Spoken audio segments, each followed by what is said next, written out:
John Jack is the CEO of Galetti Corporate Real Estate, joining us now by Skype. John, good afternoon to you. Firstly, I'd imagine your industry is pretty much at a standstill right now. You're just sitting and waiting to see what happens. I've lost you. I seem to have lost John Jack there. We can hear him very clearly. I don't know if he's able to... All right. I've got you back, sorry. All right, there you are. Yes. Yeah, so I was making the point that I imagine for your industry, you're basically waiting to see what's going to happen. 100%. I think there are two major sort of impacts to the industry. One, obviously, when the deeds office was closed, no transfers could happen, and that obviously impacts everyone in the industry, including sellers, buyers. You can't actually transact. The other one, of course, is on the corporate advisory side, where you really need to be able to go to site. Largely, our industry is quite low impact in that you don't need to be face-to-face. I could speak to you over Skype, I could have a virtual meeting, but when I need to go to the property, I actually need to see the property to get an understanding of how we value it. And that's been a big impact for us. We sort of stuck at home. I mean, you say government should get involved. What kind of intervention do you think is needed?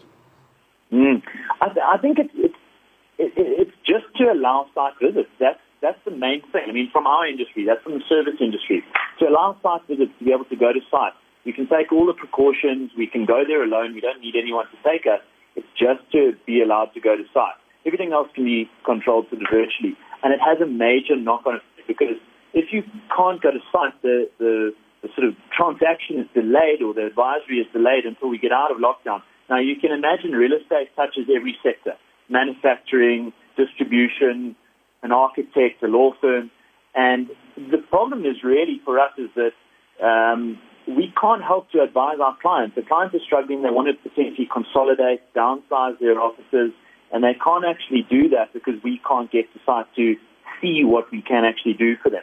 And it doesn't make much sense for us. Okay, I mean, I'd imagine the commercial property market at the moment, so shops, offices, people won't be able to pay rent. Are you coming across this problem on a large-scale basis? Yeah. You know, it was really this month's rental that came, so the sort of end of April, beginning of May, rental payments. End of last month, a lot of landlords are complaining they were down, let's say, 20% on average from commercial tenants paying their rentals. You know, we're only on the 3rd of May, so I'm very interested to see the feedback come Monday, how many people were paid, because I think it's going to be significant. I think if they're not down 50%, it'll be surprising. I mean, what can landlords do, right? They can't evict someone. You're not allowed to. Even if they evict someone, you won't get another tenant because there's no demand. There's just no economic activity. So you might have had a shop in your complex, wherever it is, along the side of the road, somewhere in a strip mall, a big shopping mall. You think of something like Mall of Africa, one of the biggest malls in the country. Well, it would like to claim it is the biggest. And then what you have is just, thousands, hundreds of shops that simply can't pay their rent. There's nothing the landlord can do. Look, retail is certainly the most significantly impacted sector. There's no doubt about it. I went to the shop today. You see exclusive books that are starting to open up. You can sell clothes. There are a couple of shops that are now being opened, and so there'll be some respite there. But I think when you start looking a little bit further down, you go into office, for example. Office is going to have a whole new rethink on how people actually use office. Do you want to enter into a long-term contract? Does it make more sense to potentially go to a flexible workspace and sign a shorter contract? Downsize your operation and have the ability, not to have to go and spend so much to fit your office out, etc.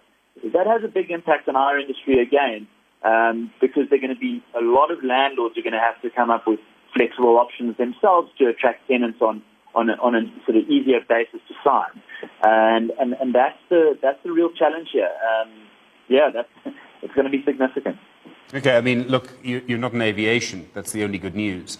And someone's going to come and knock at me for that joke. But I must just say, how long is it going to take, do you think, before we get normality? 2 years, maybe?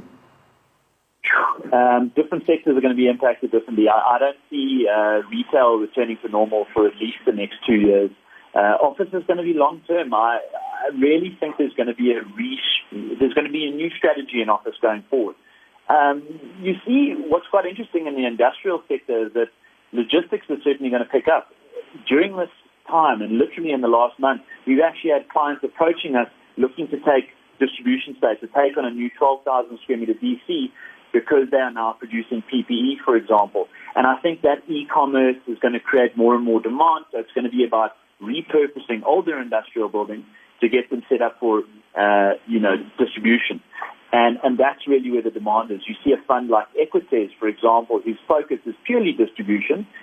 Fortress is another example. Their distribution portfolio is thriving. They really haven't felt the impact as badly as, let's say, a retail-focused landlord, Hycroft, for example. Even though they are tier one retail properties, their tenants are going to be struggling, and you see these massive spaces made up of little tenants along the way, and those little tenants are going to face a challenge, and so it's a sum of all parts, really.